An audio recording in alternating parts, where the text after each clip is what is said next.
दोस्त कैसे आप लोग उम्मीद करते हैं ठीक होंगे। मैं आप लोगों के सामने एक और वीडियो लेकर उपस्थित हूँ। दोस्त यह वीडियो एम्स नई दिल्ली द्वारा जारी की गई एक नोटिफिकेशन के आधार पर है। देखते हैं क्या कुछ है इसमें।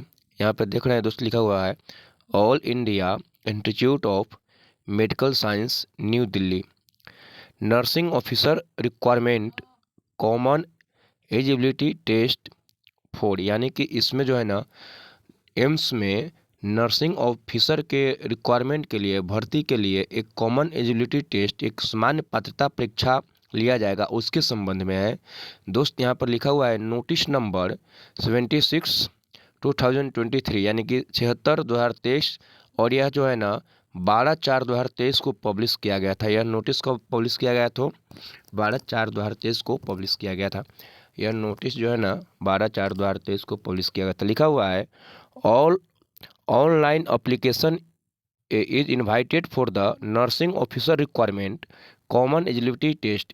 जैसा कि इसमें लिखा हुआ है कि नर्सिंग ऑफिसर के भर्ती के लिए एक कॉमन एलिजिबिलिटी टेस्ट लिया जाएगा, NORCET लिया जाएगा, जो किसके द्वारा आयोजित किया जाएगा, एम्स नई दिल्ली के द्वारा आयोजित किया जाएगा। और इसमें नर्सिंग ऑफिसर की जो भर्ती होगी यह लेवल 7 के क्या है पोस्ट है। यह पोस्ट जो है लेवल 7 के पोस्ट है। और इसका देखते हैं पे मैट्रिक्स क्या है। इसका पे मैट्रिक्स जो है ना प्री रिजर्वेड पे बॉन्ड 2 के अंतर्गत है, और लेवल 7 का पोस्ट है और पे बॉन्ड 2 के अंतर्गत है। यानी कि इसमें जो आपको सैलरी मिलेगी 9300 से लेकर 34,800 के बीच में होगी। तो दोस्त यहाँ पर देख रहे हैं सैलरी अच्छी खासी है। इसके बाद ग्रेड पे जो है ना 4600 ग्रेड पे की जॉब है। और जो है ना यह जो है एग्जामिनेशन आपको न्यू दिल्ली एम्स द्वारा लिया जाएगा, है ना। इसके अंतर्गत बहुत सारे एम्स में होगी क्या होगी नियुक्ति होगी। देखते हैं इसकी एलिजिबिलिटी क्राइटेरिया क्या है, इसकी जो है ना योग्यता क्या है। यहाँ पर लिखा हुआ है इनिशियल क्वालिफिकेशन, ये आपको ज़रूरी है। ये इनिशियल क्वालिफिकेशन आपको क्या है कि ज़रूरी है। पहला है BSc nursing from Indian nursing council state nursing council, यानी कि आपको बीएससी नर्सिंग में डिग्री होनी चाहिए। किसी भी इंडियन नर्सिंग काउंसिल से या किसी राज्य से भी, किसी राज्य से, किसी भी स्टेट के काउंसिल से, अगर आप मान्यता प्राप्त संस्थान से अगर और यूनिवर्सिटी से जो है ना आप बीएससी नर्सिंग किए हैं तो आप एप्लीकेशन कर सकते हैं। या इसके बाद भी post basic BSc nursing from any Indian nursing council state nursing council and recognised institute university, आप किसी भी मान्यता प्राप्त यूनिवर्सिटी से, संस्थान से, या इंडियन काउंसिल से या स्टेट काउंसिल से बीएससी में पोस्ट सर्टिफिकेट किए हुए हैं तो इससे आप क्या कर सकते हैं, एप्लीकेशन कर सकते हैं। इसके अतिरिक्त जो है registered as a nurse and midwifery with the state Indian nursing council, आपको स्टेट अथवा इंडियन नर्सिंग काउंसिल में रजिस्टर्ड होना चाहिए। अगर आप किसी भी राज्य के जो है ना स्टेट नर्सिंग काउंसिल में या इंडियन नर्सिंग काउंसिल में जो है ना आप रजिस्टर्ड है तो आपको फॉर्म भर सकते हैं। बिना अगर कोई व्यक्ति के पास बीएससी डिग्री है नर्सिंग में, अगर वो रजिस्टर्ड नहीं है तो वह फॉर्म नहीं भर सकते हैं। देखते हैं इसका दूसरा क्वालिफिकेशन क्या है। दूसरी क्वालिफिकेशन है इसका दूसरा क्वालिफिकेशन जो है diploma in general nursing, diploma, और या आपको ये क्वालिफिकेशन होना चाहिए diploma in general nursing midwifery from the Indian nursing council state nursing council recognised institute university. यहाँ से आप अगर डिप्लोमा इन जनरल नर्सिंग किए हुए हैं फिर भी आप इसमें फॉर्म भर सकते हैं। Registered nursing midwifery state Indian council, इसमें भी आपको क्या है किसी भी स्टेट से या इंडियन काउंसिल में आपको क्या होना चाहिए, रजिस्टर्ड होना चाहिए। 2 year experience in A minimum, आपको कम से कम 2 साल का अनुभव भी होना चाहिए। आपको 2 साल का अनुभव होना चाहिए और ऐसे हॉस्पिटल से होना चाहिए जिस हॉस्पिटल में कम से कम 50 बेड रखने की क्षमता हो, है ना।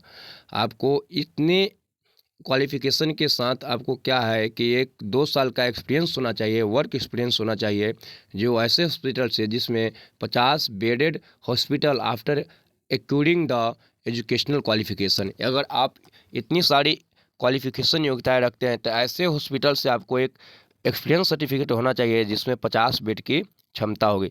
तो दोस्त ये थी इसकी जो है ना क्वालिफिकेशन थी। अब देखते हैं एज लिमिट क्या है। एज लिमिट की बात कर लेते हैं।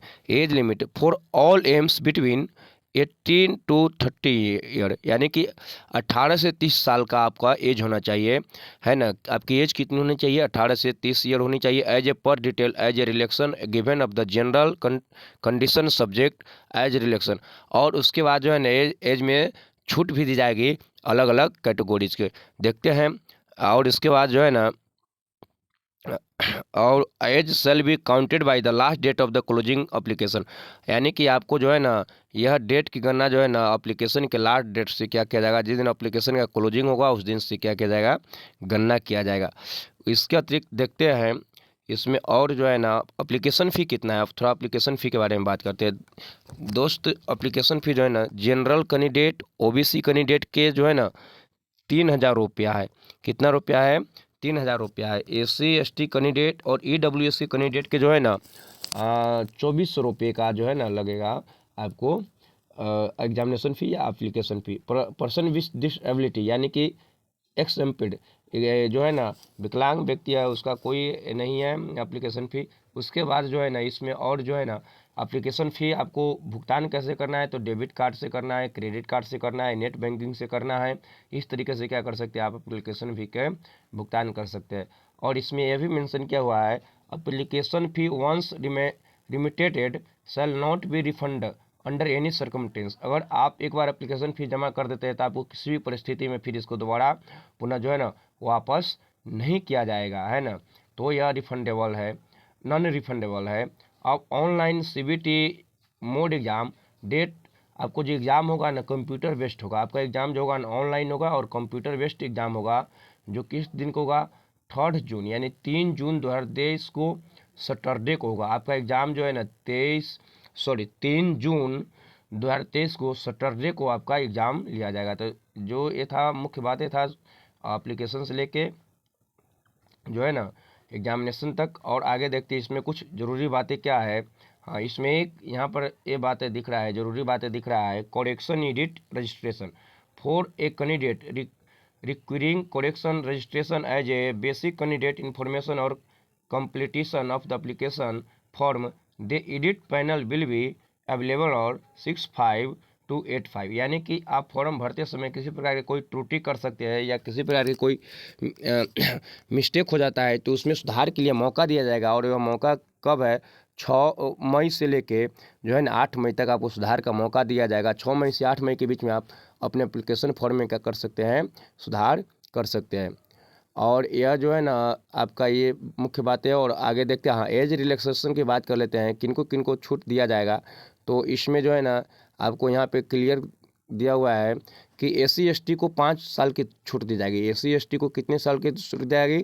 5 साल की, यानी कि SC ST जो है ना 35 वर्ष की आयु तक एप्लीकेशन कर सकते हैं। OBC के कैंडिडेट को, जो OBC के कैंडिडेट है उनको 3 साल की छूट दी जाएगी।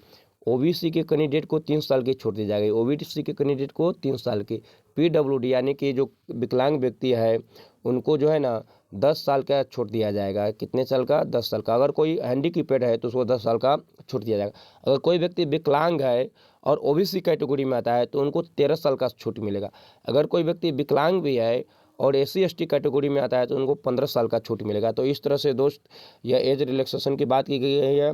एक सर्विसमैन यानी कि एक सर्विसमैन के लोग हैं ना उनको जो है ना कितने 5 साल के छूट मिलेंगे। एक सर्विसमैन के लोगों को 5 साल के छूट मिलेगी। इस तरह से जो है ना और सारे छूटे की बात की गई है। सेंट्रल गवर्नमेंट सिविलियन एम्प्लॉय जो और किसी भी क्षेत्र में सेंट्रल गवर्नमेंट के किसी भी क्षेत्र में जो एम्प्लॉय हैं उनको भी यहाँ पर एज रिलैक्सेशन की बात की गई है नियम के अकॉर्डिंग, है ना।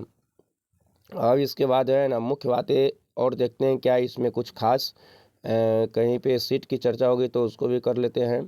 देखते हैं दोस्त इसमें मुख्य बातें क्या है।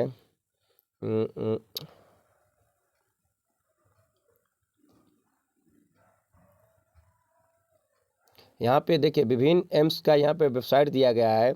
आपको किस एम्स में कैसे भर्ती लेना है उस सारे एम्स का इसमें क्या किया गया है, यहाँ पे वेबसाइट दिया गया है ना। तो ये सारे एम्स का यहाँ पर जो है ना वेबसाइट दिया गया था। और इसके अतिरिक्त यहाँ पे देखते हैं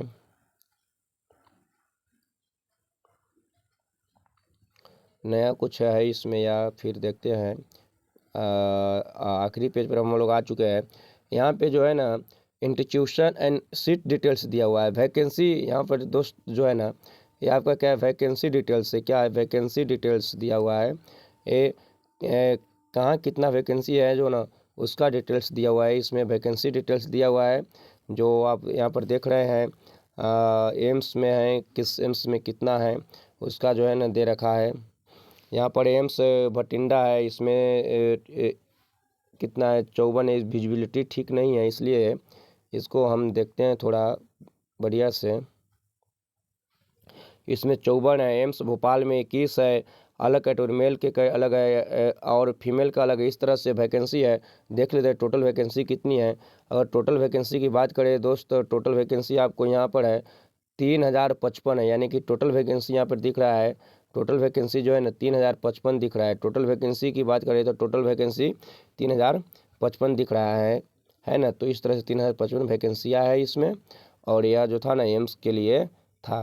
तो वीडियो कैसा लगा है आप लोग ज़रूर कमेंट करके बताइएगा दोस्त। अगर मेरे द्वारा दी गई सारी इन्फॉर्मेशन सही होती है, एकदम आप लोगों को संतुष्ट करती है, तो कृपया